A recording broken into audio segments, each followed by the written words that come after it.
uremera ariko nta kwizera ufite. People believe, abantu they have no faith.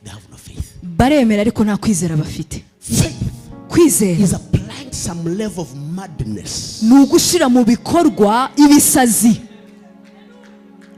It is applying some level of madness. Nukugera ikigeraho uba umusazi. And you say, ukavuga ngo in the next 10 years, mu myaka 10 igiye kuza, this building you see here, iyi nyubako muri kureba hano, it will be an arena. Izaba ari arena. Faith kwizera is saying, nukuvuga ngo but in the next 10 years, mu myaka 10 igiye we are kuza, not just going to be fellowshipping in a smaller place. Ntabwo tuzaba turi guteranira ahantu hatoya gusa. I see an arena. Ndimo ndareba arena. Don't look in our pockets. Ntabwo ndi kureba mu mifuka yacu. On our account. Ntabwo ndi kureba kuri konti. Because our account has nothing. Kuko konti ntakiriho. Because our people has nothing. Kuko abantu bacu ntacyo bafite. We don't have any other business. Nta yindi business ufite. But there is a voice. Ariko hari ijwi. Faith. Kwizera. Following a voice. Nugukurikira ijwi. Of a man who never fails. N'umugabo utagira unanirwa. Kwizera. Believing. Nukwizera. Believing. Kumenya kwizera. Kwizera. Going. Ukagenda. Something. Ikintu others can never go for. Abandi badashobora kwegera. Twongera ntabwo bihagije tumucyubahiro umwango w'Imana. Let us do it again. It is not enough.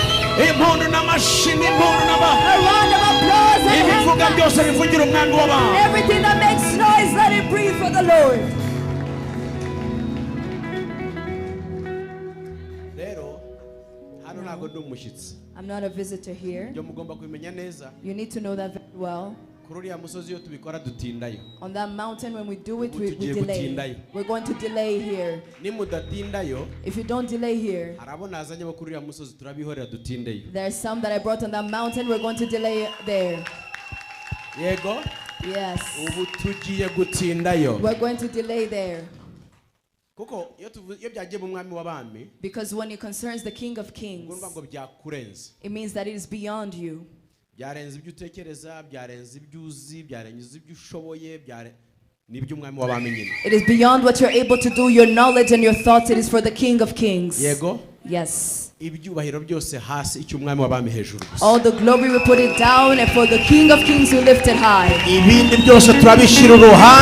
going to put everything aside, and we're going to lift up the glory. The King of Kings. Come on, somebody! Shout glory! Come on! Glory, glory! Come on! Le payale kosharaba hoshara. Le kerebo sharaba kerebo sharabo. Le payale kerebo sharabo sharabo. Male kerebo yaraka sharabo. Le paya kerebo sharaba. Come on, le payale kerebo. Le payale karaba sharabo. Le karaba ye kerebo sharaba. Le karabe o sharaba koto. Le paya kerebo shikaya dele hosara. Male kerebo ya baba le kesharaba hosha. Male kerebo shaya rekese. Paya le kerebo shaya. Male kepoku shaya rekere. Male kasata ya lereros. Male kerebo ya laba korobosha. Glory, glory, glory. Glory, glory, glory. Glory, glory, glory. Male shaya bahosha.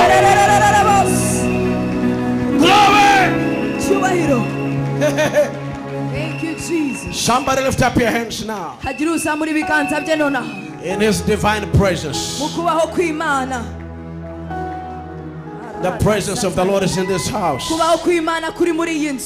glory has already taken over the place. The glory has already taken over the house. Nothing has control over the glory of God. Jehovah alone is at work now. Under the sound of my voice, if you can hear me, somebody open your mouth and say, Jesus, tonight is my night with you. Jesus, tonight is my night with you. Come on, everybody, open your mouth. Even those of you who are online, you are not far away from this place. You are connected to the power and the glory of Jehovah.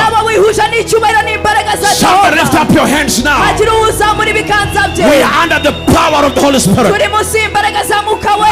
power of the Holy Spirit. The glory of God is around. Maleka shakarebos. Malepika rabahoshara. Maleka yarehoshara. Lipa yekesherehoshara. Lipa yakorebos. Jesus, tonight I give it to you. Tonight I give it to you. I give you this pulpit. I give you this service. I give you this worship. Oh, these are your people. In the name of Jesus, touch them with your hand. Touch them with your hand. With your hand, oh God. Touch us as you will. Touch us as you will. Lepaya kerebosh. Ekarabaya leko sharaba. Ekarabako sekere. Maleka ya maleho sharaba. Maleka ripaya lehosh. Fire all over the place. Fire is all over the place. Glory all over the place. The glory all over the place. In the name of Jehovah. In the name of Jesus. Glory is all over the place. Glory all over the place. Honor all over the place. Have your way, Master, now. Have your way, Master. Have your way, Master. Malepi karakosha.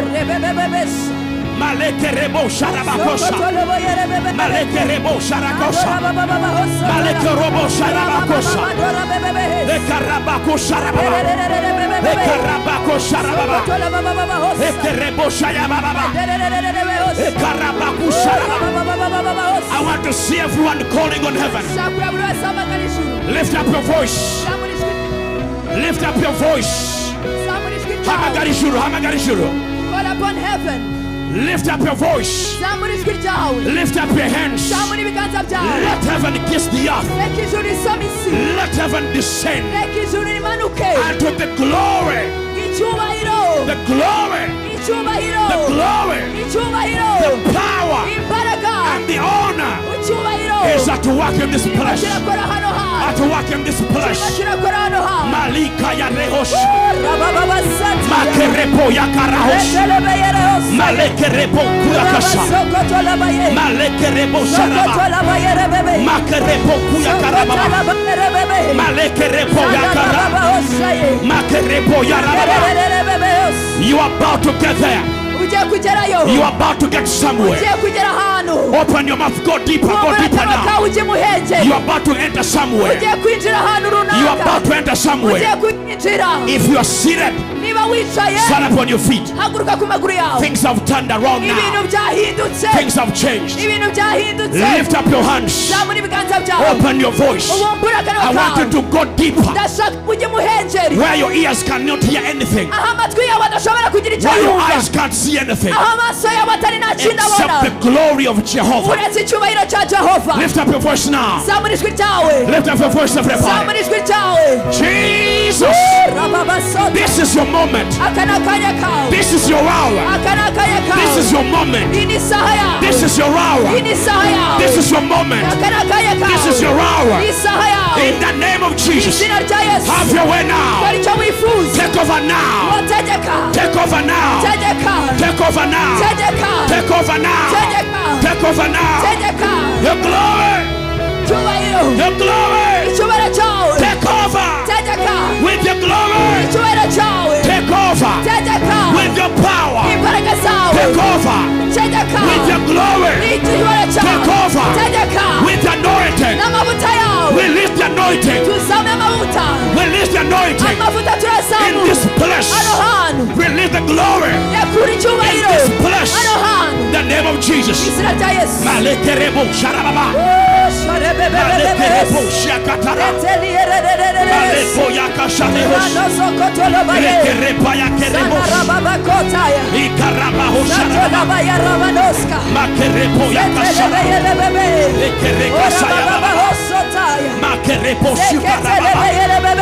Malekesi karabaho shaba. Malekerebo yarababa. Your beautiful praises, your beautiful glory is right in this place. Your beautiful glory is right in this place. Your healing power, your healing power is right in this place. Your miracle working hand, your miracle working hand is right in this place. Your healing glory, it is right in this place. Your miracle power is right in this place. Your glory is lifted high. Your glory is lifted high. Your glory is lifted high. Right now. Have your way. Have your way. Have your way. Erepuka yarabosh. Malekerebosh. Makarapako shorobosh.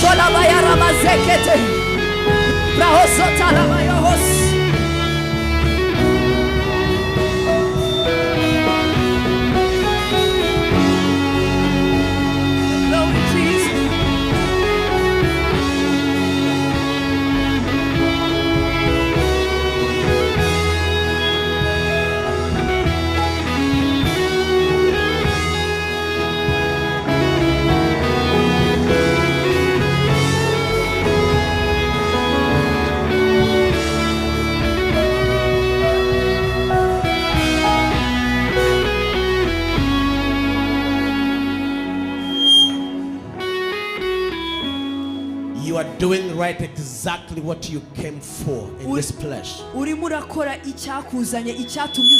That is why we came here tonight. I want to see a believer that says, I came to church to pray. Now lift up your hands and do the reason you came. That is why you came here. Because this is not a marketplace. This is not a shopping mall. We are in the presence of Jehovah God. When we lift up our hands, He lifts us up. Lift your hands up now. Now I want everyone to go somewhere deeper. I want you to take another step. You are about to get somewhere. And let the glory take over this whole place. As we all lift up our voices in prayer, glory is gonna take over. You will not know when God performs what you prayed for. But as you lift your voices in faith, miracles are going to begin to happen around us. Miracles are already taking place now. Let me see someone who says, I came to meet Jehovah. Now meet your Jesus. I give you an appointment with Him. I've scheduled for you an appointment with Him. Come on, somebody, go. Go, go. Go, go. Elion, you can do better than that. You can go deeper. You can go deeper. Elion, you can do better than that. Church, you can go extra mile. Come on, call on Jesus. Call on Jesus. Call on the glory. Worship us. Lift up your voices. Worship us. Lift up your voices. Intercessors, evangelists, elders, deacons, lift up your voices. Online, come on, go somewhere. Everybody go somewhere. Lift your hands everywhere. Go somewhere now.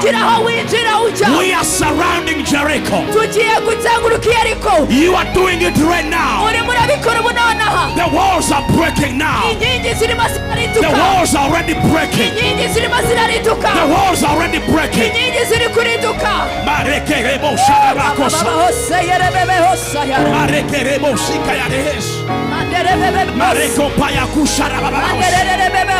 Ekerepu yarakarabaos. Kerebo koyara kodebo karaba. Mereko sharababaos. Mareko robo sharababaos. Malekerebo yarakasha. Ekerepa yaleko shaka. Bekoruba yaleko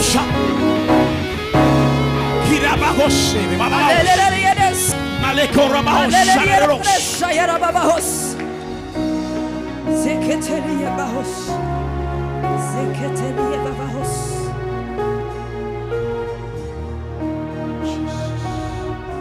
Korabahos, Sharabahos, Lebehos Satalaba, Ibrahos Katalabaya, Zeketelia Bahos. Yes. Yes, you're doing it better. Come on, go deeper, go deeper, go deeper, everybody. Uri murabikora neza jimuhenjeri. It is your moment with God. Akana kanya kawe n'Imana. It is your appointment with Jesus. Ni rendezvous yawe hamwe na Yesu. Have a one-on-one. Abari wowe ku giti cyawe wowe na Yesu gusa. One-on-one. Wirengagiza abari kumwe nawe abari na Yesu hamwe na Jehova. Baleko Sharahas.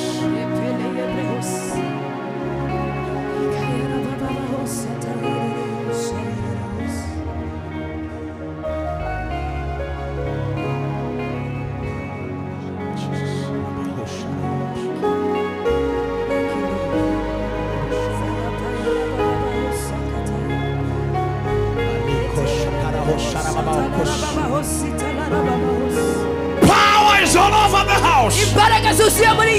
Fire is all over this house. The walls are breaking now. The walls are breaking now. I want your spiritual eyes to see them. Let your eyes begin to see. It is happening. It is happening now. Now. Not tomorrow. Not next week. Now, right now. Somebody go there.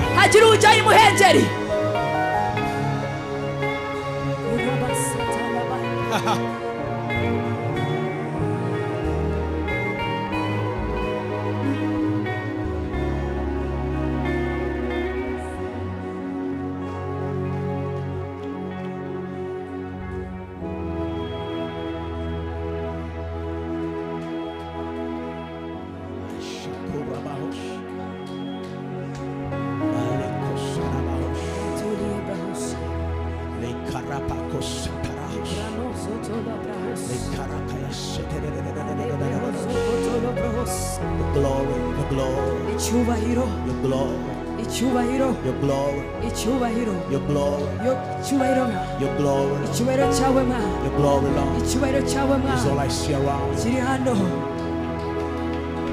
Your glory, Jesus. Is all I see around.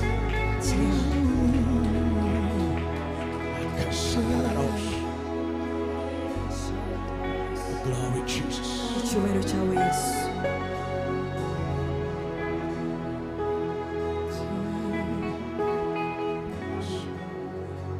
Your glory, Jesus.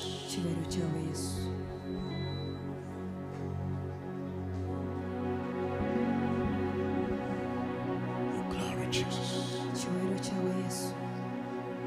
Is all I see. Is all I see.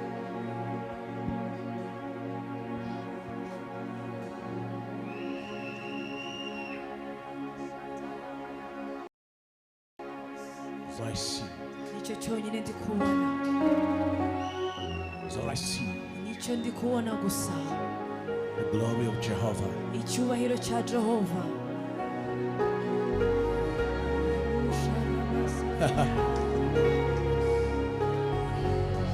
I wish you, if you can, only if you can, lift up your hands.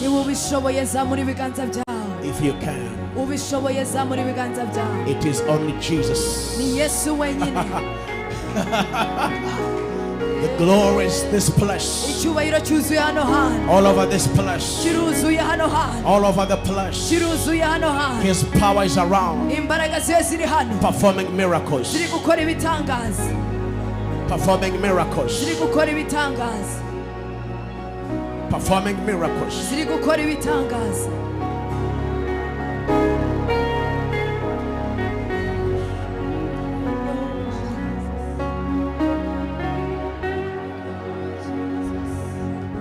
Yes, Jesus.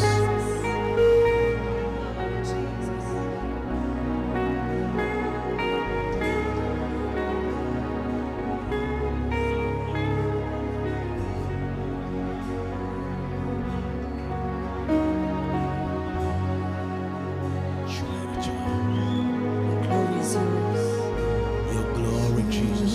Icyubahiro cyawe Yesu. Your glory, Jesus. Icyubahiro cyawe Yesu. I lift you higher, Ushize hejuru. higher above, Hejuru ya byose. higher, higher above. Hejuru, hejuru.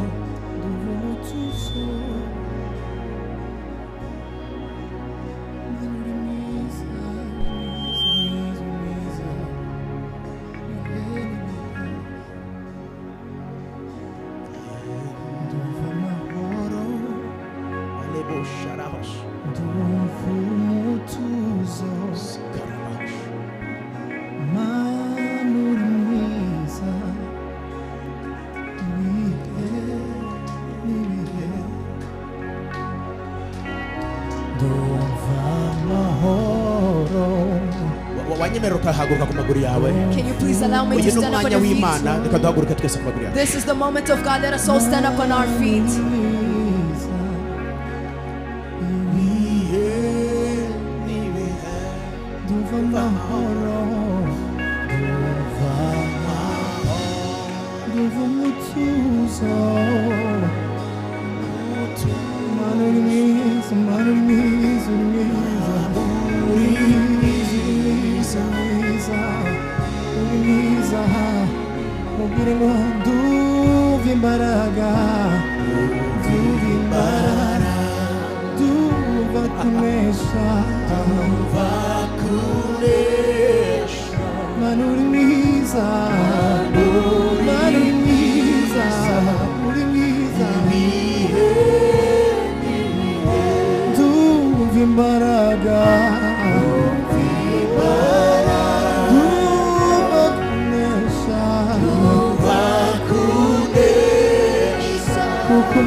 Jesus. Father, I bless your name tonight. Everything is laid down on your feet. Our glory, our dignities, our wealth, our riches, our health, everything precious we have, we lay down at your feet. May you be glorified in this place tonight. May you speak to us tonight. May you move every mountain standing before us. May you level every mountain. May you fix every problem in this room. May you heal every disease. May you open the blind eyes. May you open the deaf ears. May you open the barren wombs. Lord, I pray that you stretch out your hand tonight as I open my voice to speak. Let your voice be in my voice to bring power, deliverances, healings, restoration of peace, joy, power, hope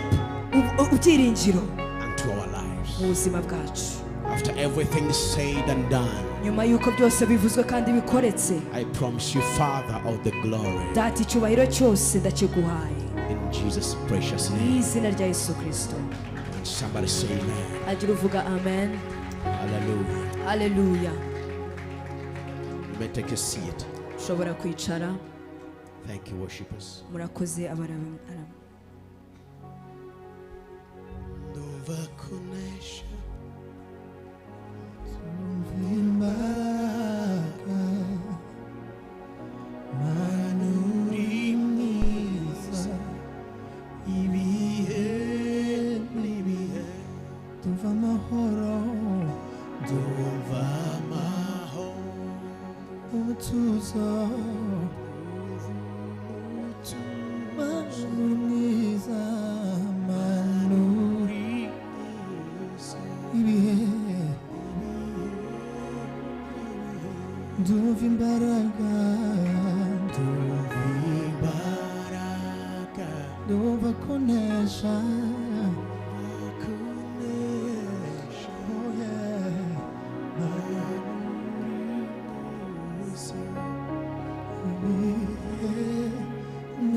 Glory to God.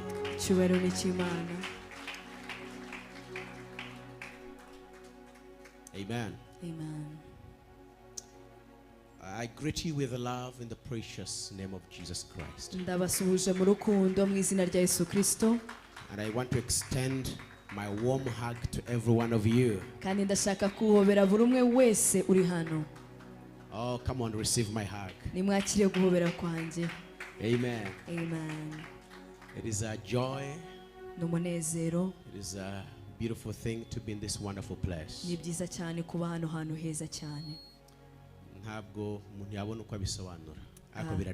There are no words to explain it, but it is so sweet and beautiful. Amen. Amen. Where should I begin from?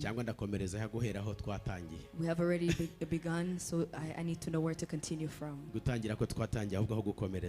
already started, now I need to know where to continue from. I thank God so much for being here.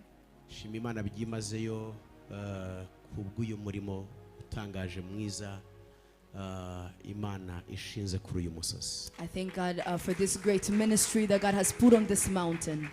Mwanyemerera mukamfasha mukantiza amashi tukongera tukayaha Imana kubw'uyu murimo ishinze hano. Can we give a round of applause to God for this ministry that He has put in this place? Wanyemerera tugahimbaza Imana kubw'iyi mirimo ikorewe ahangaha. Can we praise the Lord for the good works that He has done in this place? Mumbabarire ntabwo narinzi ko nayo muri abanye didn't know Elion, you were religious. Let us stand up and give a round of applause to God. And let us thank God for this ministry. Those online do the same as well. Let us tell God thank you. Let us tell God you have done so well. Hallelujah. Hallelujah. Amen. Amen. Wow. At least we have the Lord. Now have your seats. I thank God for coming back to Elion. It is not the first time or the second time.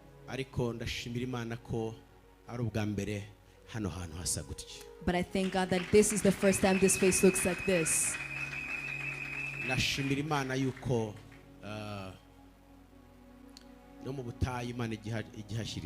I thank the Lord that God makes a way in the wilderness.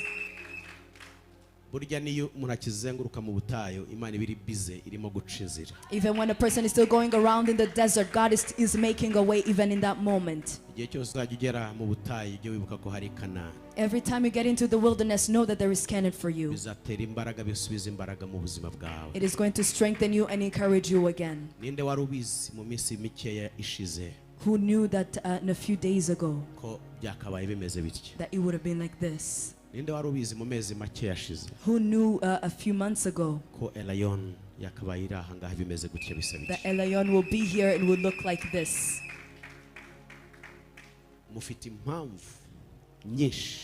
You have so many reasons to praise the Lord. There are so many reasons to praise the Lord.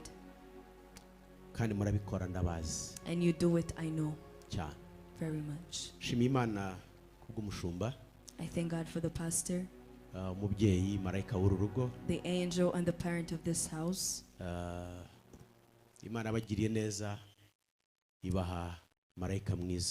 God has done good to you and he gave you such a great angel.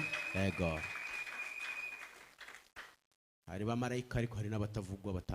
There are some angels and there are some that are not spoken about.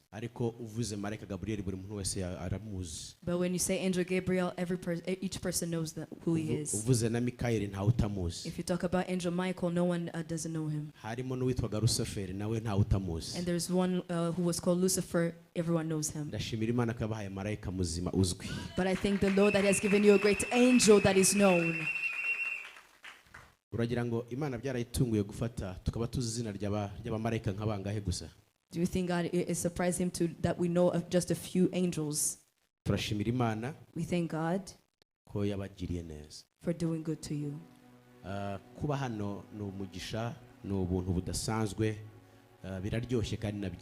Being here is such amazing grace. It is wonderful and it is such a blessing. The reason?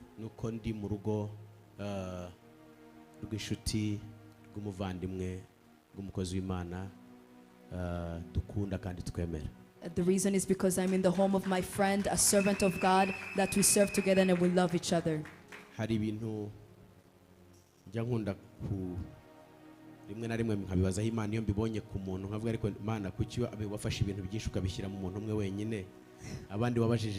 Sometimes I see so many things on one person and I ask God, why did you give him so many things? Why didn't you give it to other people as well? Prophet Ernest is a pastor. He's an evangelist. He's a prophet. He's an apostle. He's a teacher of the word. And I wonder, how about others? Why didn't you give it to others? Taking all the fivefold ministries and putting it in one person. Elion, full package. You have what we call a full package. A full package. So if you want a teacher, you have him in him. If you want a prophet, you have a prophet in him. You want a pastor, you have a pastor in him. You have an apostle, you have an apostle in him. What do you have? What is it that you're looking for that you don't have? You are in a green pasture. bisobanure neza bongere babyumve. Uri mu cyanya cy'ubwatsi bwiza. Mu cyanya cy'ubwatsi butoshye. Muruvana Imana yabashyize? Yes. Do you hear where God has put you? Cy'ubwatsi butoshye. You're in green pastures. Umukumburira rero mu cyanya cy'ubwatsi butoshye ntago ujya usonza, ntukena, ntugira inzara, ntugira inyota, reka da ubwatsi babutoshye. A flock that is in such a green pasture is they never have hunger, they're always satisfied. Ndashimira Imana rero ko mufite iyo full package hano muri uyu marayika w'Imana. I thank God that you have that full package in the angel of the Lord. Amen. Amen. Mari gumugisha kutwakira kuduha uruhimbi. God bless you for giving us the pulpit and for welcoming us. Nkunda abakozi b'Imana. I love servants of God. Ndanabemera cyane. I even believe in them. Nabashyigikira. And I support them. Ariko iyo umuntu aguhaye uruhimbi hano. But when a person gives you the pulpit, biba ari ibintu bidasanzwe. It is something unusual. Ego kuko abagukwizeye kuguha icyo Imana yamwizeje. Because they're believing, they're trusting you to give you what God has trusted them with. No kuvuga ngo icyabera hano cyose sijye ukibazwa niwe ukibazwa. Which means anything that happens here, he's the one to be accounted for. Ko niwe yashyize nka marayika wo kurinda hano hantu. Because he's the one who has been put here as the angel to protect this home. Haramutse hari ibyangiritse asigara bibazwa. Rero ndabizi icyo bisaba kugira ngo urekure uruhimbi uruhundi muntu. If anything is ruined, he's going to be. They're going to ask the account for him. Wakoze kuduha gatutu. Thank you for giving us the pulpit. N'umukumbi w'Imana. And the flock of God. Kugira ngo tuwugaburire. So that we can feed them. Imana igumugisha. May God bless you. Turabakunda n'umushumba mama Reverend Pastor. We love you and Mama Pastor Reverend. Je n'umuryango wanjye Madame Pastor Anita turabakunda. My family and I and my wife Pastor Anita, we love you. N'abana bacu. And our children. N'umurimo tuyoboye Christ Kingdom Embassy. And the ministry we're leading, Christ Kingdom Embassy. Turabakunda twese. We love you all. Turakuzi. We know you. Turabemera. And we believe in you. Kandi mujya mutubera umugisha murabizi. And you are a blessing to us and you know that. Mwarakoze. Thank you. Elion mwarakoze. Elion, thank you. Gushyigikira umuntu w'Imana. Supporting the man of God. Kandi mwongere mushyiremo akandi kabaraga. And continue doing even better. Ubu nibwo akeneye amaboko. This is the time now that he needs more hands. Ubu nibwo akeneye abagabo n'abagore biyaminiye hano. This is the time where he needs men and women who know they can do it, who are able to do it. Kugira ngo uyu murimo ujye ku rundi rwego. So that the ministry will go on another level. Amen. Amen. Imana ibahe umugisha cyane. May God bless you so much. Mwanyemerera mu minota mike tugahita twinjira mu ijambo ry'Imana. In just a few minutes can we enter into the word of God? Ntabwo ndi butinde. I will not delay. Cyangwa se ninatinda nta kundi. And if I delay, it's okay. Ndashimira Imana kubw'abakozi b'Imana twagendanye. I thank the Lord for the servant of God who have come together. Reka mbasabe aho bari bahaguruke babasuhuze gusa. Let me ask them wherever they are to stand up and wave at you and greet you. Yes. Imana ibahe umugisha. May God bless you. Imana ibahe umugisha. May God bless you. Abantu b'Imana beza. They are good people of God. Ntabwo ndi bujye gusobanura undi kumwe kuri umwe. Ni Christ Kingdom bari abahagarariye Christ Kingdom yose. They are all representing Christ Kingdom. I will not mention each and every one of them. Abakozi b'Imana harimo abayobozi. There are ministers, leaders, and there are different servants of God in different areas. Papa Steve. More especially, there is Papa Steve. He's the one who represents the family of Christ Kingdom. Yes. And others, may God bless you. Now, let us go into the Word of God.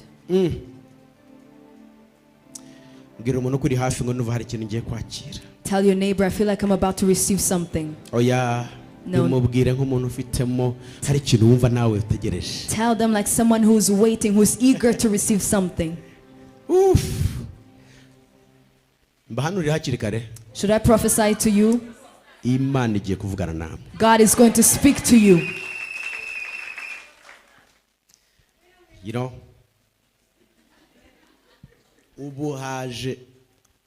prophetic grace. Since there has come another prophetic grace. Another prophetic grace in another way. In another realm. Amen. Amen. Abaheburayo igice cya 11. Hebrews 11. Twagiye. Let's go. Murongo wa 30. And verse 30. Wa muntu uzi gusoma neza cyane yaza kudufasha kansomera aranguruye. Murongo wa 30. Hebrews 11 verse 30. Ni wa 30. No, very good. Biri hano. Dusomane. Let's read together. Oya nuko dusomere hamwe. Ibyo nashaka kuvuga. Let's read together. Yes. Kwizera niko kwatumye inkike z'amabuye z'Yeriko ziriduka. Bamaze kuzenguruka iminsi 7. Ngo iki? Iminsi 7. Rayon. Oya. No. Twagiye. Let's go again. Ngo? Aha. Aha. Ngo iki? Ongera tugendane. Kwizera ni inkike ziriduka. Bamaze kugira bate?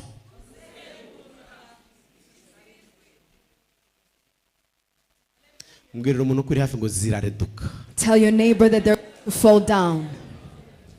Oya bimubwire nk'umuntu ufite kwizera. No, tell them like someone who has faith. Ndagira ngo buri muntu wese I want each person, ahere kuri iriya jambo niba usoma Bibiliya yawe. If you read your Bible, fata iriya jambo ribanza ryonyine. Take that first word that starts urishire mu kaziga. And then encircle it. Nurangiza unurisurinye. And also underline it. Urazibona? Imana igumuye. May God bless. Umuriro watsi. Umuriro. The fire is lighting. Umuriro watsi. Yabaye. It's happening. Kwizera. Faith. Niko konyine kwatumye. It is the only thing that made. Now, I want to talk to someone today. Ndashaka kuvugana n'umuntu uyu munsi. And let me ask you. Kandi reka ngusabe. Just borrow me your heart for only a few minutes. Unize umutima wawe iminota mike cyane. Borrow me your spirit. Umwuka wawe unize mu minota mike cyane. Let me put a seed in your spirit. Reka ngira imbuto nshira mu mutima wawe. But you will harvest on uzasaruraho the rest of your life in this world. Ubuzima bwawe bwose muri iyi si.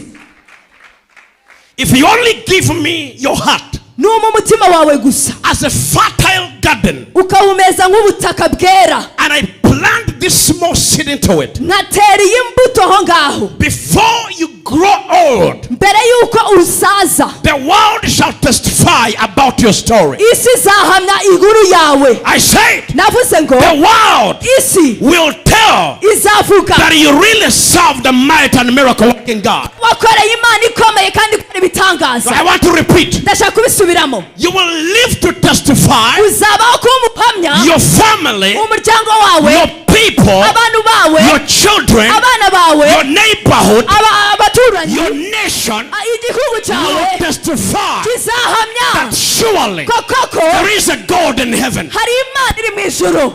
There is a God in heaven who never puts to shame. If I be a man of God, tonight you shall know that there is a miracle working God, that we serve a miracle working God. Tonight, under the sound of my heaven, there is no power that shall resist that which God has intended to do here tonight. There is no power. There is no solidifiedness of the walls that will resist the working of God. By the power of faith, no blind eyes remains blind. No, I mean, listen to me, people of God.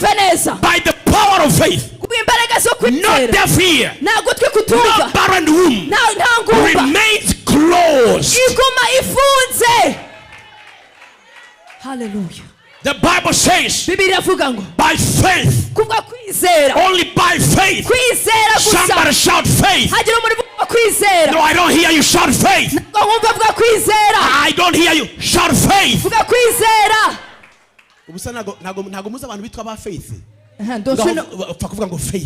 Don't you know people who are called faith? Just say faith. Say it as the name of someone. Faith. By faith, the walls of Jericho. By faith, the walls of Jericho fell down.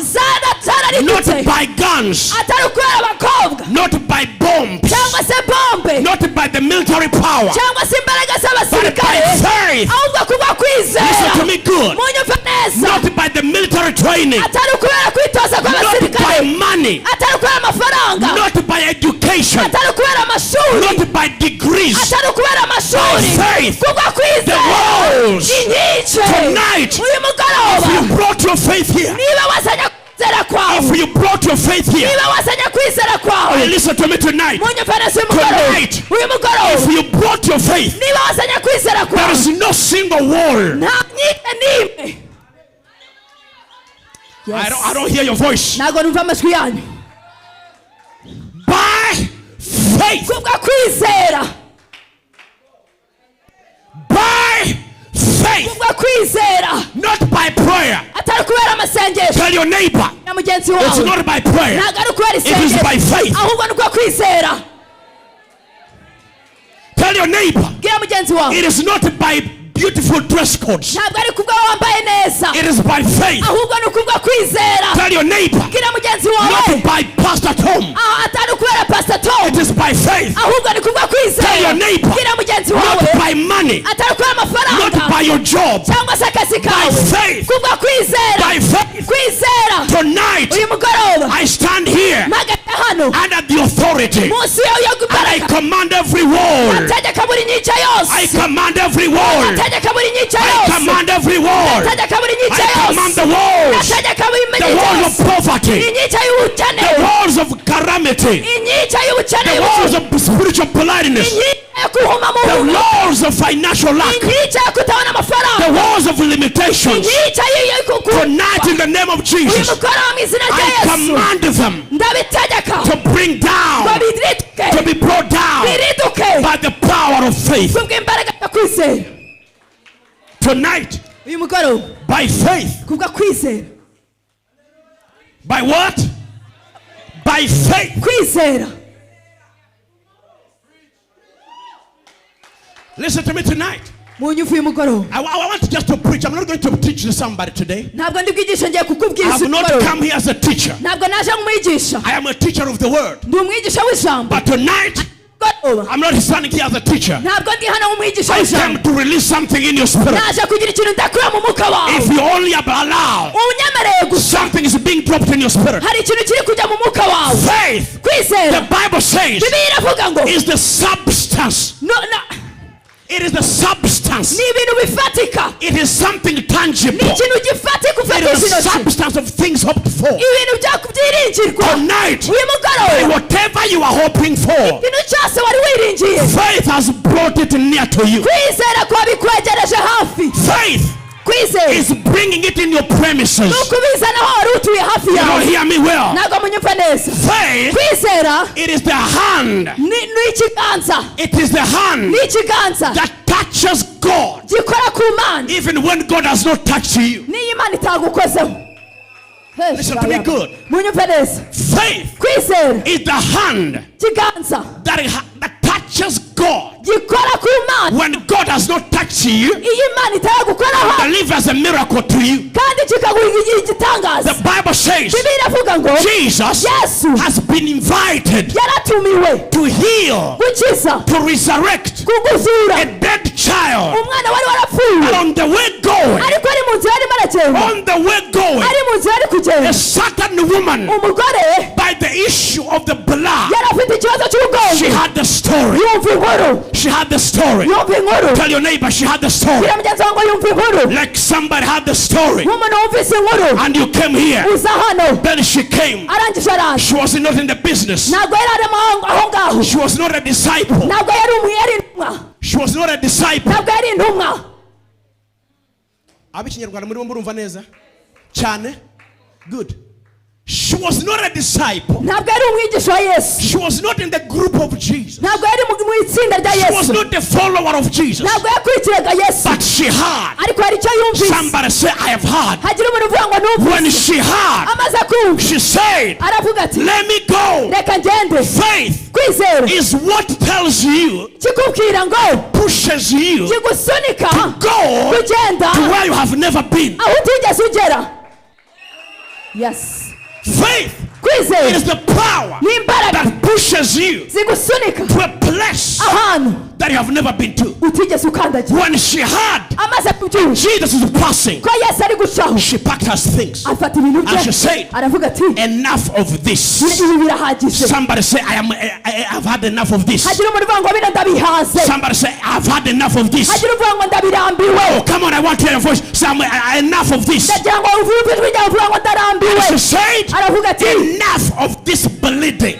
uku kuva ndakurambiwe. And she took a step. arangije atari intambwe. She joined the group. ajya muri iryo She tsinda. penetrated through the group. araza arapfumura. She squeezed herself. arapfumura I want you arisunika. to see, Jesus has a strong protocol. ndagira ngo murebe Yesu yari afite protokole nini He cyane. had a very serious protocol. yari afite protokole nini cyane. He is a man that is being sought after to be killed. yari umugabo wari warashakishijwe ngo bamwice. The Pharisees want to kill him. abafarisayo bashaka kumwica. The centurions want to kill him. abasadukayo bashaka The kumwica. Sadducees want to kill him. abasadukayo bashaka So he kumwica. has a very fortified protocol. bivuze ngo yari afite protokole ikomeye cyane imurinda. It is not an easy thing to break through the protocol and touch the hem of Jesus. ntabwo byari ikintu cyoroshye kugira ngo apfumure ngo abashe gukora kuri Yesu. But because of the issue, ariko kubera ikibazo yari she afite, was like, yari ameze yaravuze I'm ati, already a moving dead. n'ubundi ndi umuntu wapfuye, ndi kugenda narapfuye. So what if they kill me? There is no difference. nibashaka banyica kuko nta tandukaniro riri Let me burimo. push through. reka mfumure.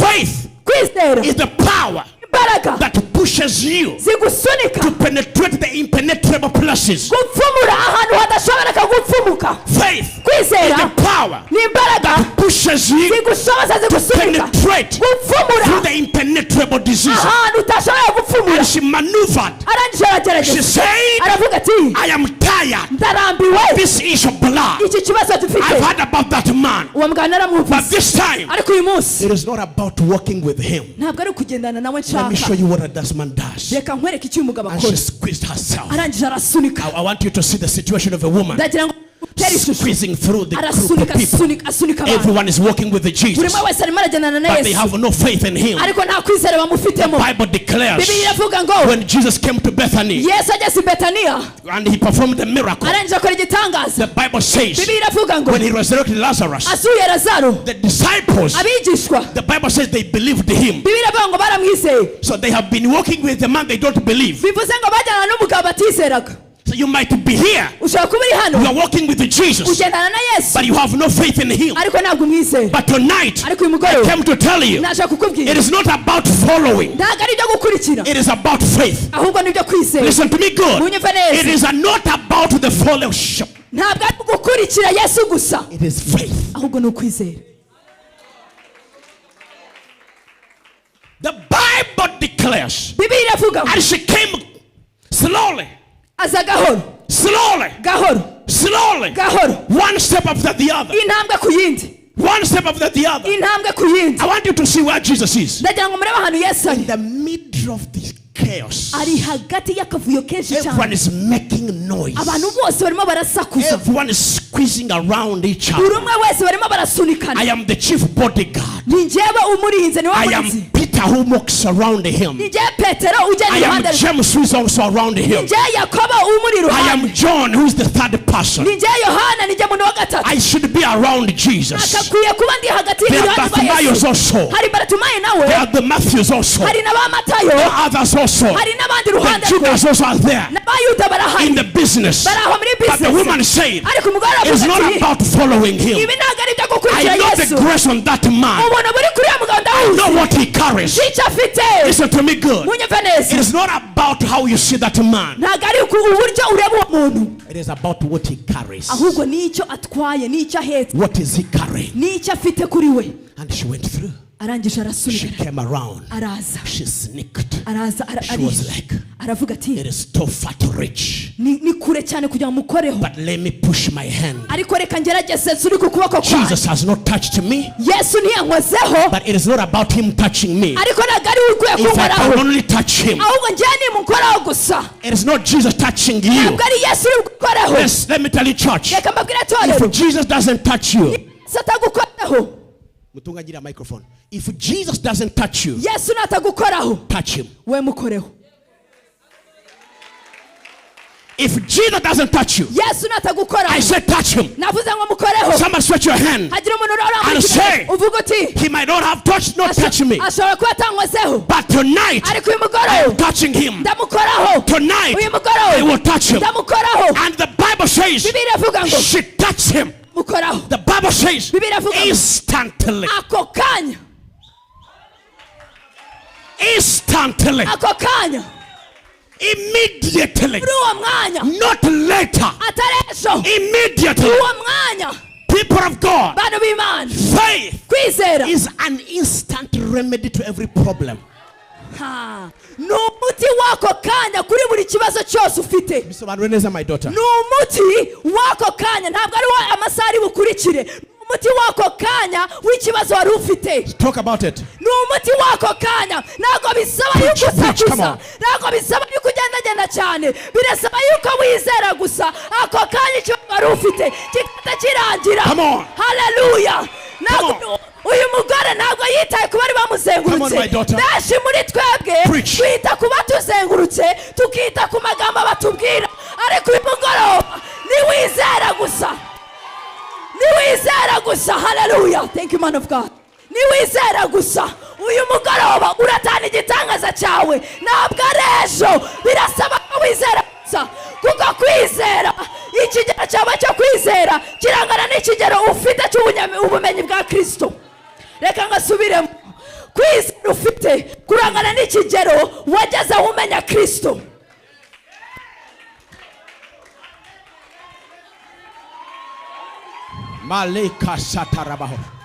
Faith kwizera is an instant remedy. Numuti wako kanya.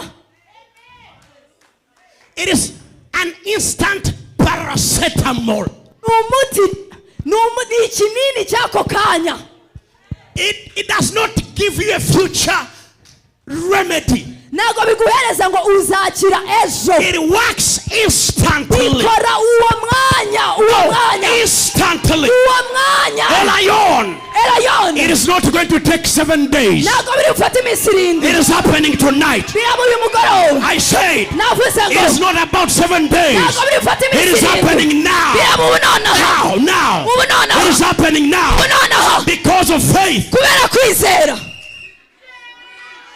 When she touched the hem, when she touched the hem, somebody shout, I will touch the hem. Somebody be aggressive and touch the hem. When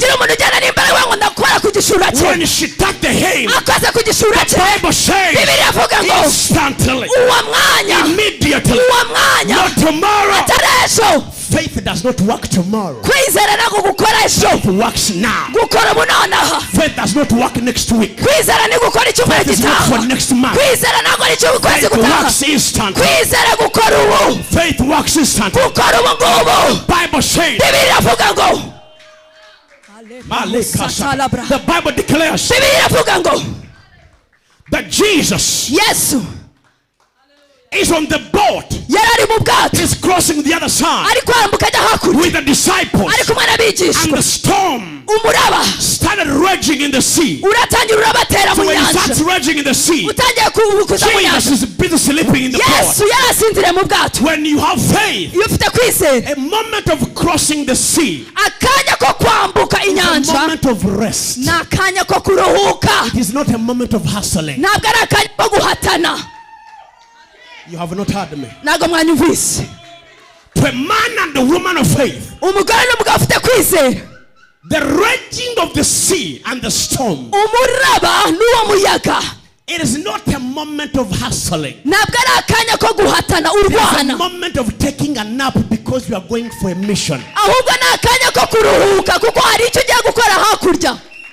So when they're in the boat, bari mu bwato, Jesus took a rest. Yesu we araruhuka. Men who have no faith, abantu badafite kwizera, they saw the storm raging. babonye umuraba, And they said, Jesus, baravuga Yesu, you don't care? ese nagutwitayeho. Jesus was greatly disappointed. Yesu aratengurwa cyane, Very much disappointed. aratengurwa cyane. Did you know? Mwari muzi ko They expected him bari biteze ko to come and talk to them sweetly, nicely, softly,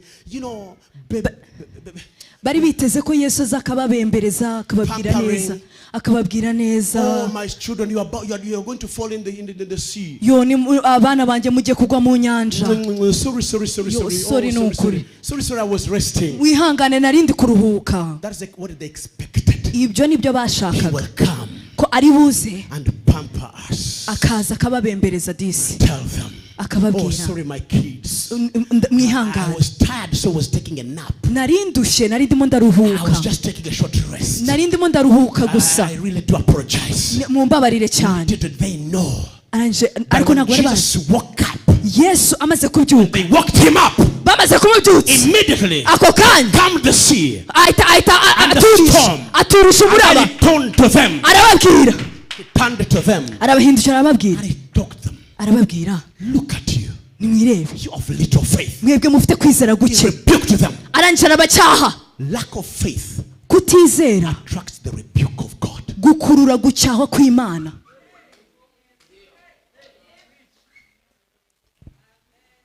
Lack of faith Kutizera attracts gukurura kuba ari the ukuruzi, rebuke of God. gucyahwa n'Imana. He expected these guys Yari yiteze ko bano to bagabo know bamenya what to do in the middle of the storm. icyo bakwiye gukora hagati mu muraba. Elayon, Came to talk to you tonight. naje kuvugana namwe You mugoroba. don't know what to do in the storm. Ukeneye kumenya icyo ukwiye You gukora mu have to know muraba. what you need to do in the storm. Ukeneye kumenya icyo ukwiye gukora mu We are muraba. in the world. Turi mu isi, We are living in the world. tubayeho mu And isi, the life kandi mu buzima where storms are inevitable. aho imiraba naho wayihungira It is a irahari, must. ugomba kuyigira. It will come. Izaza. We don't move on because there are no storms. ntabwo dukomeza kugenda kuko nta miraba We ihari. move on amid the storms Dukomeza mu miraba because we know the power that takes us through the storm. kuko tuzi imbaraga zitucisha muri iyo miraba.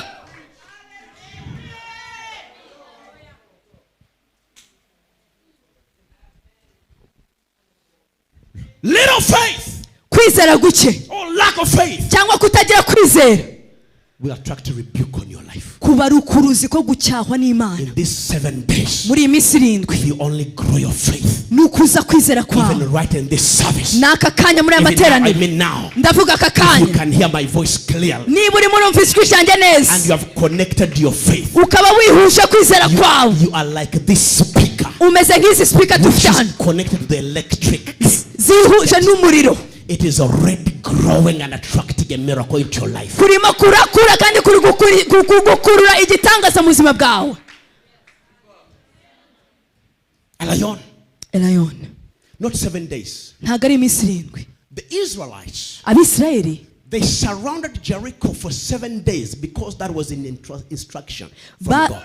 bazengurutse Yeriko kubera ko yari amabwiriza bahawe. It was just an instruction. Yari amabwiriza bahawe.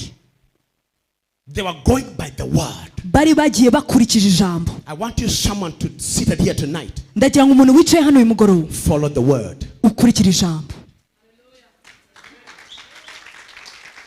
It might take others 7 days. Abandi bishobora kubatwara iminsi 7, But others, ariko abandi it is taking them a moment. byabafata akanya gato. Now, just a moment. Akanya gato. Just a moment. Akanya gato. And as you wait for the 7th day, Utegereje umunsi wa they 7, will be just joining you in celebration. bazaba bahuje nawe bari They kwishima, will be celebrating with you. bazaba bari kubyina bari kwizihiza, Father, I thank you. bavuga ngo data You healed me urakoze, on the day number 2. wanyishije ku munsi wa 2. They will be celebrating Bazaba bari kubyina as you wait bishimye, for day number 7. wowe utegereje umunsi wa 7. Let the rest 5 days be the days of celebration. In your Reka life. iminsi 5 ikurikiye aba ari iminsi yo kwizihiza yo kwishima. I said, Navuze ngo let 5 days reka iminsi 5 be the ikurikiye days of celebration. iba iminsi yo kwizihiza yo kwishima. Walk out of this room Usohoke hano muri iki cyumba with a miracle. ufite igitangaza With a cyawe, miracle. n'igitangaza cyawe. One day, Umunsi umwe I was a youth nari urubyiruko, and I went to Kampala. ngenda Kampala. They had invited us as a choir. I was a young evangelist. Bari badutumiye nari umuvuga butumwa mutoya na korali yose. And I was leading a group of worshippers. Nari nyoboye itsinda ry'abaramyi. And we went to Kampala. Tujya Kampala. We took the bus. Dufata bisi. Those days we would not fly. Muri icyo gihe ntabwo twafataga indege. We didn't know what flying is all about. Nta nubwo twari tuzi ibyo gufata indege byari ibyo. So it was just, you know what I'm talking about. Murabyumva ibyo ndimo ndavuga. So we went to Kampala. Tujya Kampala. This guy who invited us uyu muntu wari wadutumiye had told me, yari yambwiye ngo, you get here, we will give you some minutes to preach. Nugera hano turaguhereza iminota yo kubwiriza. So they asked me for a photo to be put on the flyer. Bansaba ifoto yo gushira kuri flyer kuri post. When we get into Kampala, tugeze Kampala, I was not on the flyer. Ntabwo nari ndi kuri iyo flyer. So I got to know, menya ko this is about just singing. Ibi nibyo kuririmba gusa. So I've come with the worship team. We are going to sing. Nazanye na worship team tugiye kuririmba. It was a conference for the full week. Yari igiterane cy'icyumweru cyose. The number 1. Umunsi wa mbere. The number 2. Wa kabiri. We had the morning glory services. Twari dufite amakesha people came from all over the country, from up country, from everywhere, and we were gathering there. Abantu benshi bavuye mu bihugu bitandukanye twarazaga tugateranira aho ngaho. So every morning would be full. The whole church would be full to capacity. Buri gitondo itorero cyangwa urusengero rwabaga rwuzuye abantu bose barimo. So they asked the leaders of the delegations from different countries. Basaba abari bahagarariye ibihugu bigiye bitandukanye. But before that, ariko mbere yaho ngaho, when I arrived, they had told me, sorry man of God, you will not preach. Nihagera barambwira ati rero utwihanganire ntabwo uri bubwirize. We will realize the schedule is so very, very tight. Twabonye yuko gahunda yari nyinshi, harimo ibintu byinshi cyane. There are so many things. Harimo ibintu byinshi, programme nyinshi. There are so many things on the agenda. Hariho ibintu byinshi, ibintu dukeneye, ibikorwa byinshi ntabwo uri bubashe kubwiriza. I'm okay. Ndavuga ni nta kibazo. Young preachers don't mind a lot. Ababwiriza butumwa abakiri bato nta kibazo baba bafiteho. And my life things are never a problem to me. I take things lightly. Mu buzima bwanjye ntabwo nkomeza ibintu. Never. I take things lightly. Ibintu mbifata byoroheje. So one day on day number 3. Umunsi umwe ku munsi wa gatatu. Day number 3 in the conference. Umunsi wa gatatu mu giterane. They asked the heads of the delegations from different countries. Basaba abari bahagarariye ibihugu bigiye bitandukanye n'amatsinda. 5 minutes to greet the congregation. Baduha iminota 5 yonyine yo gusuhuza iteraniro. Would be counted. Barayibaraga iyo minota. And they said, please greet the congregation and say whatever is on your heart. Nimusuhuze itorero nimurangiza mubabwire ikibari ku mutima. When we arrived in the service on day number 2, tugeze mu materaniro ku munsi wa kabiri, I was seated there in the service. Nari nicaye mu materaniro. And the Spirit of the living God gave me a word of knowledge over the man that was leading the service. Umwuka w'Imana amereza ijambo ry'ubwenge ryari ku mugabo wari uri aho ngaho muri iyo teraniro. The senior pastor of the church, not the founder. Niwe wari umushumba mukuru w'itorero. There was the bishop of the church, but there was the local pastor. Hari bishop w'itorero ariko hari n'abashumba bari muri iryo torero. The local pastor wasaga nk'ariwe mushumba waho ngaho ku itorero. Yes. Ariko hari bishop umushumba we mukuru. Yes. He was the one putting things together. Niwe wari umurahuza buri ibikorwa byose. Inviting people would do whatever he says would be done. Ibikorwa byose gutumira abantu bakoraga ibyo ababwiye gukora. And God gave me a word of knowledge for him. Imana imereza ijambo ry'ubumenyi. And he showed me how he's been bound by evil spirits. Anyereka uburyo yarabaswe n'imyuka mibi. And how he's been mistreating people in the congregation. N'uburyo yaramaze igihe atoteza abantu muri iryo torero.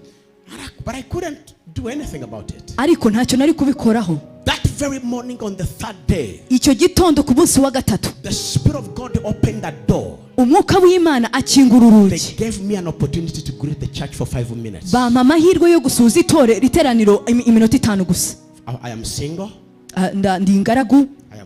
I don't have any profile to tell people. Nta bintu byinshi mfite, nta CV nini mfite yo kubwira abantu. Enough, actually seconds are enough to introduce myself. Buriya amasegonda yarahagije kugira ngo nibwire abantu nabasuhuze. So I told them my name is so and so. Ndababwira ngo izina ryanjye ndi kanaka. Nuruka mu Rwanda. From this church. Muri iri torero. We greet you. Turabasuhuza. We came to join in the conference. Twaje kubifatanya namwe. Imana ibahe umugisha. And I said, ndavuga ni the conference I remember. Igiterane nibuka. It was called the worship convention. Cyitwaga igiterane cyo kuramya. It ihuriro ryo kuramya. Worship convention. Ihuriro ryo kuramya. Now, God told me, Imana irambwira, talk about worship in the next 4 minutes. I will do a miracle here. Vuga kukuramya muri iminota 4 isigaye ngiye gukora igitangaza. I preach about worship. Mvuga kuri kukuramya. And I said every time we raise worship, ndavuga ngo buri gihe cyose tuzamuye kuramya, glory icyubahiro descends. kiramanuka. When worship ascends, iyo icyubahiro, iyo kuramya kuzamutse, glory descends. icyubahiro kiramanuka. And I say, ndavuga we nti cannot talk about worship ntabwo twavuga kukuramya and we remain the same. ngo dusigare uko twari tumeze. Tonight, uyu mugoroba we worship turamya, the glory icyubahiro filling the temple. kirimo kiruzura And as inzu. I talk about, while I'm talking about ndimo that, ndabivuga, immediately, ako what kanya happened? ikintu cyabaye, man umugabo started throwing up. yatangiye kuruka. He starts throwing up in the service. atangira kuruka muri iryo When teraniro. he starts throwing up in the service, atangiye kuruka, I laid my hand on him. mpita murambikaho I ikiganza, prayed over him. He ndamusengera. rolled in the chairs. aragenda Rolled in the arihirandura, chairs. ava mu ntebe. The pastors who were in the congregation, abashumba bari bari muri iryo teraniro they said, baravuga bati, this man must preach in this congregation, in this conference. uyu muntu akwiriye kubwiriza muri iki giterane. No, not acquitted. He must. agomba. They said this man must preach because this is the theme of the conference. He's the only man that's preaching about the theme of the conference. kubera ko yari iyo nsanganyamatsiko turimo, uyu mugabo agomba kubwiriza muri iki giterane. They said he is the only man that has taught us about worship. kuko niwe mugabo wenyine utwigishije kukuramya. The glory descended. icyubahiro The kiramanuka. man got free. umugabo arabahoka. They went to the bishop. baragenda bayegera They bishop. told the bishop, babwira bishop, that man uriya mugabo has to be on the poster. agomba kujya ku iposita, Preach. agomba kubwiriza. The next day, umunsi ukurikira I was all over Kampala. nari ndi muri Kampala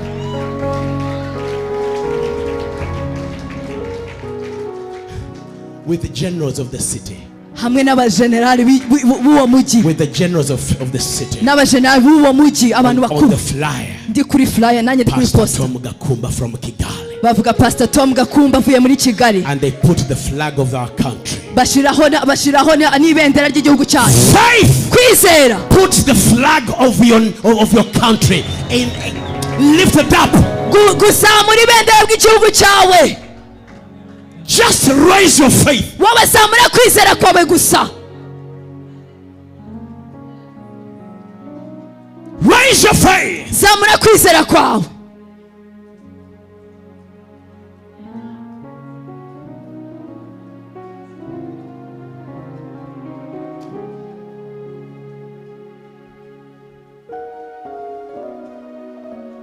You see, I'm about to wind up.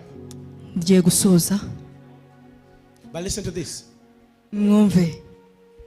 Faith kwizera is the only thing nicyo kintu cyonyine, that it gives you access. I mean, the only thing. nicyo kintu cyonyine, I stand to be challenged. It is the only thing. nicyo kintu cyonyine. I repeat, I stand to be challenged. aharaho Faith is the only thing nahinyuzwa kuri ibi, ariko kwizera nicyo kintu cyonyine that gives you access to every promise of God. kiguhereza access cyangwa se uburenganzira cyangwa se gushyikira buri sezerano ryose Imana yaguhaye.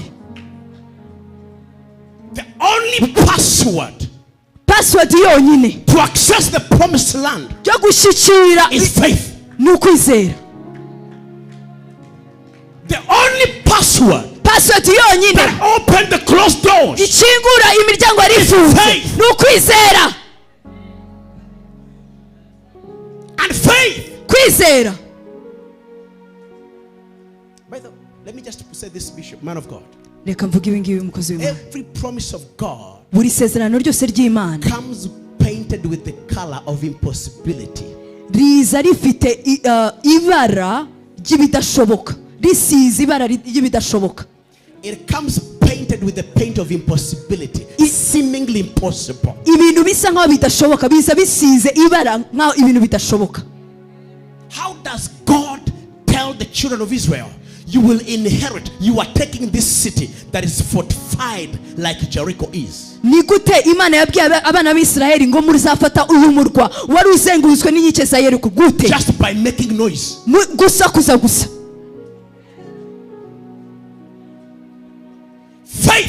kwizera is taking a step of faith ni ugutera intambwe yo kwizera for things that are seemingly impossible and does not make sense. Ukagenda ugana ibintu bisa nkaho bidashoboka bitanumvikana habe na gato. Things that don't make sense. Ibintu bitumvikana mu bwenge bw'umuntu. How do you logically tell me? Ni gute umbwira mu buryo bw'ubwenge? Just surround around Jericho 7 times. Ngo nimuzenguruke gusa Yeriko inshuro 7. None inkike ziriduke. Gute? How? Gute? The reason many of you have failed impamvu benshi mwananiwe is because ni ukubera ko you use your physical eyes, ukoresha amaso y'umubiri, and your logic, n'ubwenge bwawe. You see walls ukabona inkike and you reason. warangiza ugatekereza, how can a wall ni gute be brought down by noise? inkike zariduka bikoreshwe n'urusaku gusa? How? Gute? How possible? Ni gute bishoboka?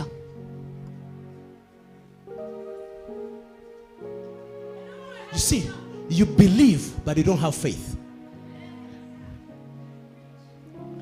Nukuvuga ngo uba umusazi, and you say ukavuga ngo in the next 10 years mu myaka 10 igiye kuza, this building you see here, iyi nyubako muri kureba hano, it will be an arena. izaba ari arena. Faith kwizera is saying nukuvuga ngo that in the next 10 years mu myaka 10 igiye we are kuza, not just going to be fellowshipping in a smaller place. ntabwo tuzaba turi guteranira ahantu hatoya gusa. I see an arena. Ndimo ndareba arena. Don't look in our pockets. Ntabwo ndi kureba mu mifuka See yacu. on our account. Ntabwo ndi kureba kuri konti. Because our account has nothing. Kuko konti ntakiriho. Because our people has nothing. Kuko abantu bacu ntacyo bafite. We don't have any other business. Nta yindi business But ufite. there is a voice. Ariko hari ijwi. Faith. Kwizera. Following a voice. Ni ugukurikira ijwi. Of a man who never failed. N'umugabo utagira unanirwa. Kwizera. Believing. Ni ukwizera. Believing. Kumenya kwizera. Kwizera. Going. Ukagenda. Something. Ukaba ikintu. Others can never go for. Abandi badashobora kwegera.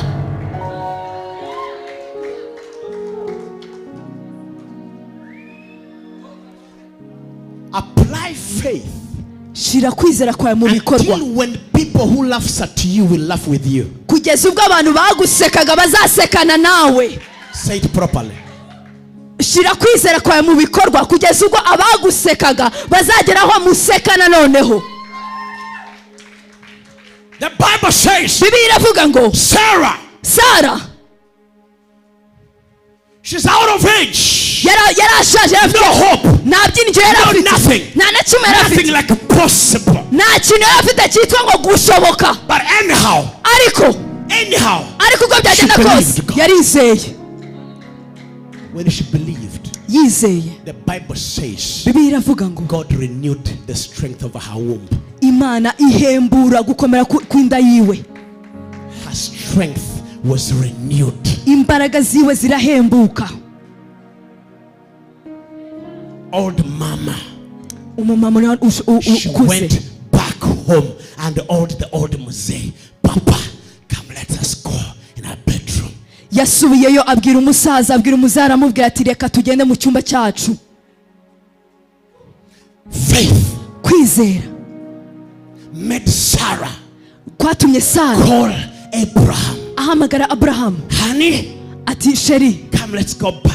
Ngwino I have something for you. Ngwino reka dusubire, hari icyo ngufitiye. I have good news for you. Ngufitiye amakuru meza. I have good news for you. Ngufitiye amakuru meza. Papa, I have good news for you. Papa, ngufitiye amakuru meza. Daddy, I have good news for Oh, you. papa, ngufitiye amakuru meza. Something has happened. Hari ikintu cyabaye. Shocked. Nanjye I ndatunguwe. am back to my period. Nanjye afite imihango. I am back to my period. Nongeye kugira Do imihango. you know what, Papa? Ese wari uzi Back to my n'ibindi? period. Nanjye nongeye kugira imihango. Abraham was like, Abraham aravuga ati, are you sure? ese ibyo urabizi neza? Yeah, I am. Yego. Come and see. Ngwino urebe. Went back. Basubirayo. They went back. Basubiyeyo. Guess what happened? Nimufari cyabaye. I tell your neighbor.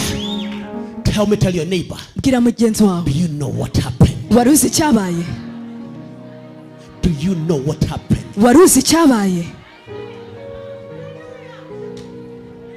Do you know what happened? Waba uzi cyabaye? They went to the manufacturing room. Bagiye mu ruganda. They went to the factory. bagiye mu ruganda They went to the factory. bagiye mu ruganda And they manufactured Isaac. barangije bakora Isaka Say, baravuga bati nature ndetse says no. imibereho ngo hoya Nature imibereho has said no. iravuga ngo hoya Science siyanse has said no. yavuze ngo hoya Science siyanse has refused. yabyanze Everything around buri us kimwe cyose kituzengurutse refused. cyabyanze Age imyaka has said no. yavuze ngo hoya But ariko there is another realm. hari ikindi kirere There's another realm. hari ikindi kirere Another realm. hari ikindi kirere icyo kirere There's another one. hari ikindi kirere Lion. Elion Tonight, uyu mugoroba I came to announce to you naje kubaha amakuru there is another realm. hari ikindi kirere The day you went into that realm, umunsi uzinjira muri icyo kirere faith, umunsi uzinjira mu kirere cyo kwizera nothing nta na kimwe will ever be a lack in your life. nta na kimwe uzigera ubura mu buzima bwawe.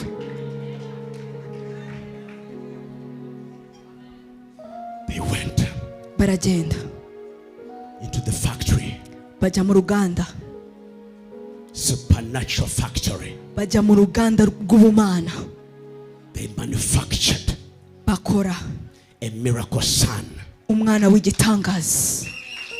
Listen to me, people of God. nimunyumve bantu b'Imana, Everything that it delays to come into your life buri kimwe cyose gitinda kuza mu buzima is bwawe carrying a miracle. gifite igitangaza gihetse Carries a miracle. gihetse igitangaza Carries a miracle. gihetse igitangaza. Listen, munyumve neza, miracles don't come ordinarily.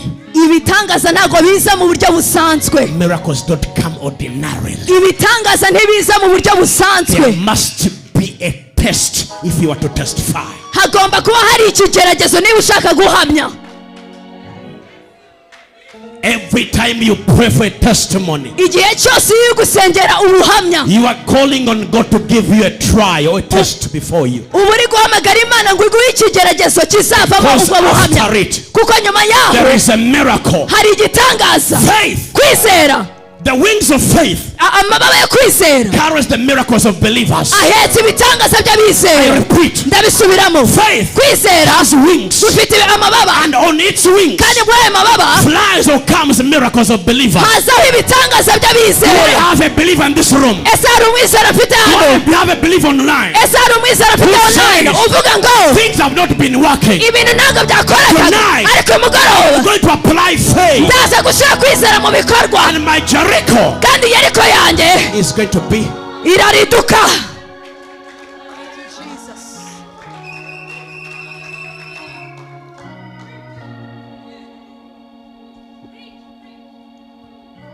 faith kwizera, is kwizera, faith kwizera is ni finding uku an important treasure hidden in the voice of God.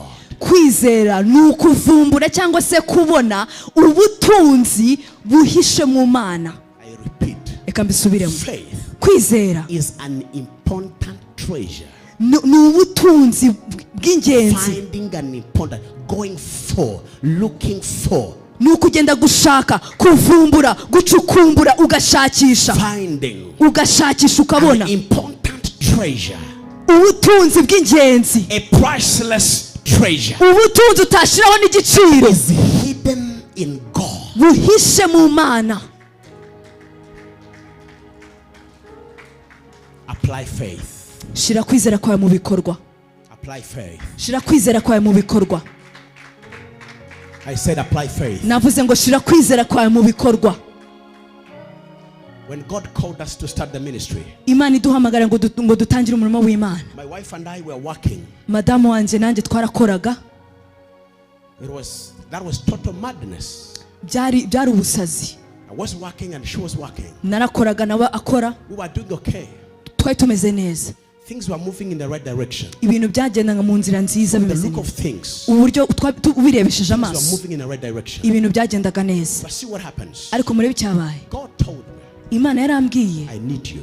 ndagukeneye. He did not tell me, Ntabwo yambwiye I will be with you. nzabana He nawe, just told me, yarambwiye gusa I need you in Ndagu- full-time ministry. ndagukeneye kunkorera burundu. And then we sat with my wife.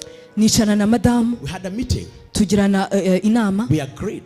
turemeranya I'm going to resign and quit from work. ngiye gusezera akazi mveyo You stay and work. wowe uzasigara mu kazi At least you keep supporting the family. byibuze ukomeze ufashe umuryango.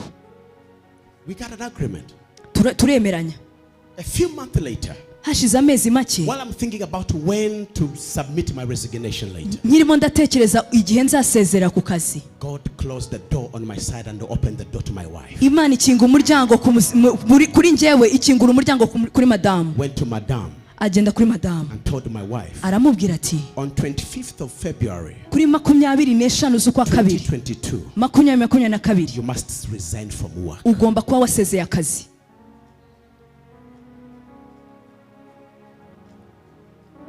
She came. Araza. She first feared to talk to me. Yabanje kugira ubwoba bwo kubimbwira. But later on, ariko nyuma yaho she took the courage. agira imbaraga. Arampamagara. Turicarana. She told me what God told her. Ambwira ibyo Imana yamubwiye. And I told her, ndamubwira ni, who are we ese twe turi bande to say no to the voice of God? ngo duhakanire ijwi ry'Imana. She resigned. Nawe arasezera akazi. 2 months later, hashize amezi 2 I resigned. nanjye ndasezera akazi. All of us, twese twembi, we had little babies. twe dufite abana batoya. Our firstborn is only 8. Imfura yacu ifite imyaka 8. The young one is only 5. Umukurikira afite imyaka 5. By then they were all in nursery school. Icyo gihe bari bakiri muri garidiyene. The elder son was the only one in the primary one. Imfura niwe wari wageze muri primaire. We resigned. Turasezera. We had a bank loan of 38 million. Twari dufite ideni rya miliyoni 38. That was a mortgage. It was a 10-year mortgage loan. Yari ideni twari dufite imyaka 10. We had only paid down 3 years. Twari twarishyuye imyaka 3 yonyine. Had 7 more years to clear the bank loan. Twari dusigaje imyaka 7. God says come. Imana iravuga iti ni muzi. He did not tell us how he will help us to pay the loan. Ntabwo yatubwiye uburyo izadufasha kwishyura iryo He deni. did not promise us how he will educate Ni igeze anadusezeranya uburyo tuzigisha abana our bacu. children. Abana bacu. He just said come. Yaravuze ngo gusa ni muze.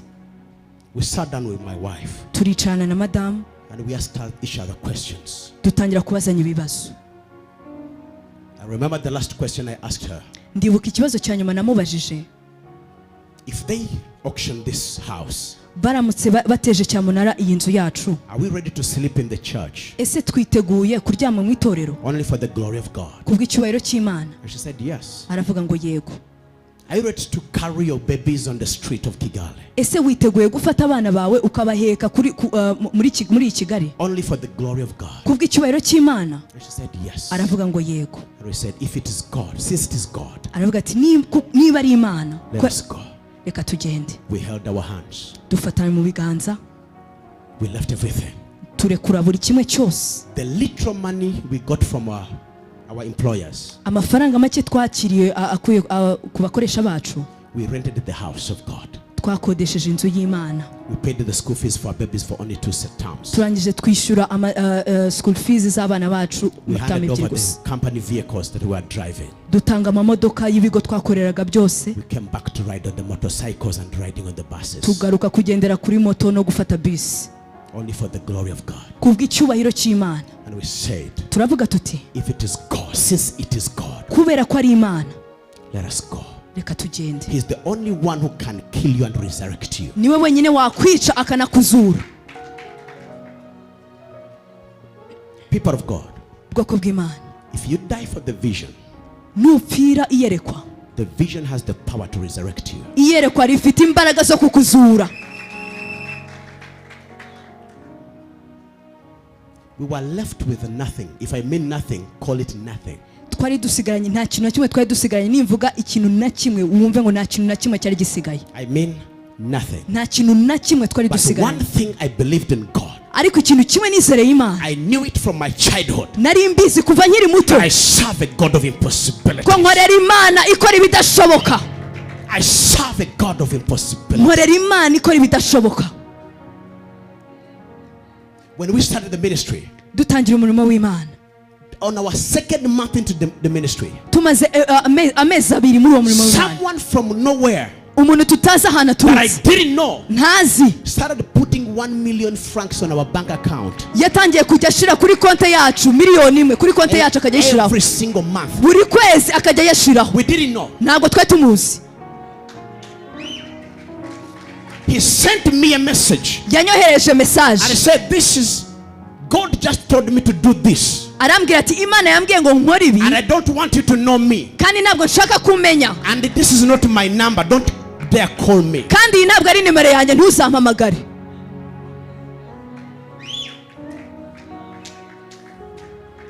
We moved on.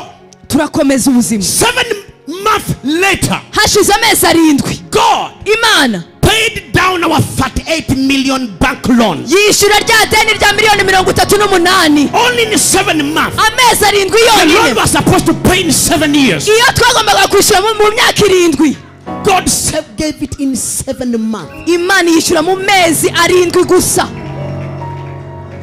People of God, bwoko when I bw'Imana talk about faith, iyo ndi kuvuga I kwizera know what I'm talking about. sibyo ndimo ndavuga. Faith Kwizera is following a voice ni ugukurikira ijwi even when you don't know what will come out. niyo utazi ibizavamo.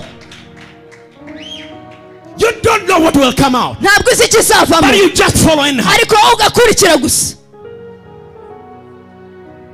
Man, it was the hardest thing to drop that bread. cyari ikintu gikomeye cyane kurekura uwo mugati, That job, kurekura kariya kazi. it was the hardest thing. byari ibintu bikomeye. I mean, it's the hardest thing. ndavuze ibintu bikomeye cyane utashobora kumva. But listen to me, people of God. ariko nimunyumve bwoko bw'Imana. God does not want also to use the cheap things or cheap people. Imana nayo ntishaka gukoresha abantu ibintu biciriritse biri aho gusa. So you think God is going to call and he calls just someone who has nothing to do. uratekereza ko Imana izahamagara umuntu udafite ikintu cyo gukora? That is what we are used to do. ibyo nibyo twamenyereye gukora. But God, ariko Imana he also goes there nayo ijyayo and he fishes ikajya gufata ifi, ikajya kuroba, the important fishes. ikajya kuroba ifi y'ingenzi. Faith Kwizera is following a voice. ni ugukurikira ijwi, A voice ijwi that you don't know what will come out. utazi ikizava muri ibyo ngibyo. The Bible says Bibiliya iravuga ngo Abraham had a voice. Aburahamu yumva ijwi Just followed. arakurikira gusa, Just follow it. arakurikira, He doesn't know where he's going. ntazi aho arimo arajya. God did not tell him. Imana ntiyamubwiye, He just told him, I will show you. yaramubwiye ngo He did nzakwereka. not show him ntiyamweretse ako until kanya he took a step. kugeza ubwo yateye intambwe. Tonight, uyu mugoroba if you only believe, niba wizeye gusa, if you only believe, wizeye gusa, if you only believe, yaga wizeye a gusa, miracle is dropped in your wow. igitangaza cyamaze kugera muri wowe. God gave me a promise Imana yampaye when isezerano he called me. impamagara. That is something I rarely do at our church. ni ikintu nkora gake cyane mu itorero ryacu. Only at the instruction of the Holy Spirit. iyo mwuka wera bimbwiye kubikora nibwo mbikora. Told me, Imana irambwira iti I will use you nzagukoresha to do great things gukora ibintu bikomeye because you have accepted kubera ko wemeye to drop something great for me. kurekura ikintu gikomeye ku bwanjye. God will not tell you until you leave down things to go. Imana ntabwo izakubwira kugeza ubwo ugize ibyo urekura ugakurikira ugatera intambwe God ukagenda. did not tell me what he will do with me until I put everything down. Imana ntiyambwiye icyo izakorana nanjye kugeza ubwo narekuye byose nkagenda. When I put everything down, maze kubirekura nkabishyira hasi, told me, yarambwiye ngo now that you have laid the precious things in your life down, ubu ko ushize iby'agaciro mu buzima bwawe ukabishyira for my hasi sake, ku bwanjye, for my glory, ku bw'icyubahiro for my cyanjye, name, ku bw'izina for my ryanjye, calling, ku bw'umuhamagaro I will wanjye, show you nzakwereka I'm a mighty and wonderful God. ko ndi Imana ikomeye kandi ikora ibitangaza. 2 months later, hashize amezi they 2 brought a woman in our church. bazana umugore mu itorero She's ryacu, been mad for 33 years. yaramaze imyaka 23 Running on the yarasaze, streets of Kigali. ari ku muhanda The hano muri Spirit Kigali. of God hit her. umwuka w'Imana She got aramusanga, delivered. arakira, arabohoka, Healed. arakira. Today, uyu she munsi sings in the choir. aririmba muri korali. kuri njyewe There's no money. nta mafaranga, There is no money. nta You mafaranga can pay me. ushobora kunyishura Give me joy. kumereza umunezero Than seeing that woman singing for God. nko kubona uriya mumama aririmbira Imana, aririmbira Yesu. What kind of money can you give me? ese ni ayahe mafaranga wampa? When you give a seed into the man of God, iyo utanze imbuto umukozi w'Imana, you are not doing him good. ntabwo uri kumugirira neza. Not at all. Reka. You are connecting just to the grace on his life to work for you. Ubu uri kwihuza n'ubuntu buri ku buzima bwe kugira ngo bugukorere. Do you understand? Murabyumva? When you bring a seed iyo uzanye imbuto into the life of a man of God, mu buzima bw'umukozi you are w'Imana, not doing him any favor. ntabwo uri muramugirira neza cyangwa Actually, him to accept your seed ahubwo kugira ngo yemere iyo mbuto yawe, is him doing you favor. niwe uba ukugiriye neza ahubwo, Because he knows what you have tapped to. kuko azi neza icyo wihuje nacyo. So what will it do that can make me happy than seeing Rehema singing in the church choir? Niki kindi cyari kumereza umunezero n'ibyishimo nko kubona Rehema aririmba muri korali? How much money can you pay for that? Na yahe mafaranga The money watanga? was paid. Amafaranga atanzwe. Money was paid. Amafaranga A lot yaratanzwe. of things were given out. Ibintu byinshi byari byarakozwe. But all impossible. Ariko byose nta na kimwe cyashobotse. Until Kugeza ubwo God had to bring someone of faith Imana yazanye umuntu ufite kwizera to stand ngo ahagarare and release glory. arekura icyubahiro. So in this service, Muri iri teraniro I'm not touching hands Ntabwo- or laying hands on people. ntabwo ndi burambike ibiganza ku That is bantu, how I do. uko niko mbikora. But things are happening in your lives. Ariko ibintu biri gukoreka Some mu of buzima. you, Bamwe muri mwe From here, guhera hano you will kuva never hano remember about that cancer. ntabwo uzongera kwibuka iyo kanseri. Some of you, Bamwe muri you mwe will never remember if you had even tuberculosis. nta nubwo uzigera wibuka ko wari ufite igituntu. Some of you, Bamwe muri mwe after this meeting, nyuma y'iri you will teraniro never remember ntabwo uzigera if wibuka you are barren. ko wari ingumba. Some of you Bamwe muri will mwe never remember ntabwo uzongera if you were kwibuka ever poor. ko wigeze uba umukene. Some of you, Bamwe muri in mwe this meeting, ahangaha muri after teraniro here, nyuma you will yaha never remember ntabwo uzongera how it kwibuka worked out. uburyo You found byakoretse. yourself okay. wowe wisanze You umeze don't know how it neza happened. ntabwo uzi icyabaye. That's because Ni ukubera there ko is a man who stood before hari you, umugabo uhagaze who imbere dropped yawe everything, warekuye who byose dropped everything warekuye for the byose glory of God. kubw'icyubahiro I cy'Imana. am not here ntabwo ndi hano to stand before you. kugira ngo ntakaze I umwanya. come here naje to hano bring you the glory of kugira ngo God. uzane icyubahiro There is cy'Imana. a mighty God. hari Imana There is ikomeye, a miracle working God. Imana ikora ibitangaza.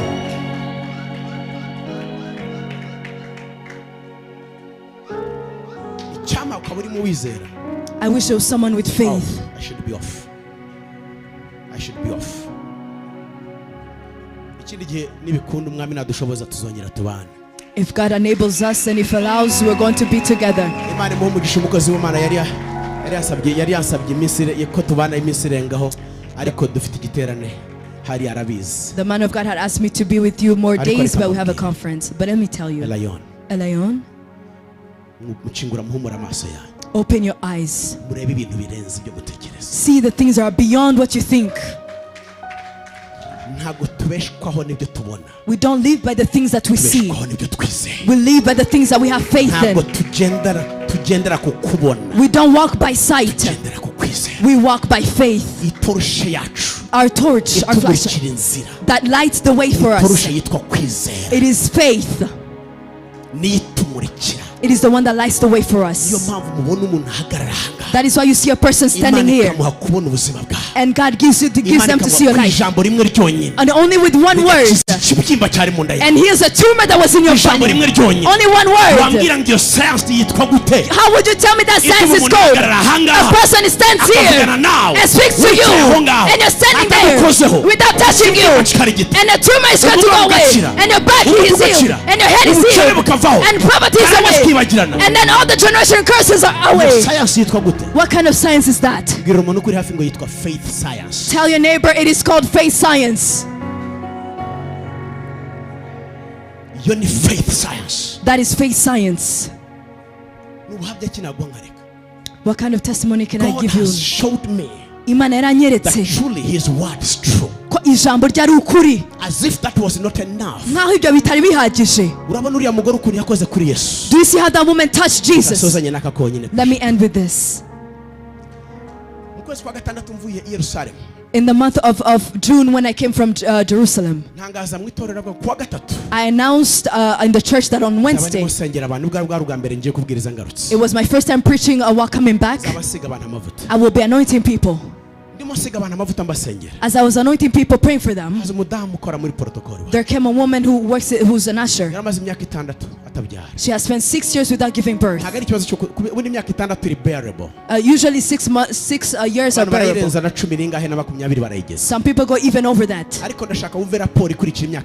But I want you to listen to the report that follows 6 years. The report that was behind those 6 years is that every single science, every single test of every and outside of the country, in India, I think in German as well, all the tubes are closed, everything is impossible. The report would say that all the tubes is everything is impossible. If you need a child, we advise you to do only one thing. Go and find a child that you can adopt. That is the only way you have to have a child. On that Wednesday when I was praying for people, when I anointed her on her forehead, she went out with faith. She went back. She took the oil that was on her forehead and she said, my forehead has no issue. My head has no issue. My womb has an issue. And she took the oil and then she hid herself. And she said, my womb is the one with an issue. And she said, from today, I'm going to go and I'm going to conceive. They have tried to do IVF for her. The first time, instead of conceiving a child, she conceived water. They took out the water without putting anesthesia in her. They didn't put any anesthesia in her. They did it the second time. Instead of conceiving a child, she conceived water. They did the same thing. They removed the water. The doctor said, if you do the third time, what you're going to get out of this is cancer. And she stopped. She came back and she said, what is right? And then she connected herself with the anointing. And then she anointed her womb. She went out and she called her husband, who's a military man. And he said, ask for permission for 2 weeks, come let us make a baby. He took a permission. It was just like a Sarah, like I told you. 2 weeks. And God gave them a baby. Today, she doesn't come to usher again because she's in her last day of delivering the baby.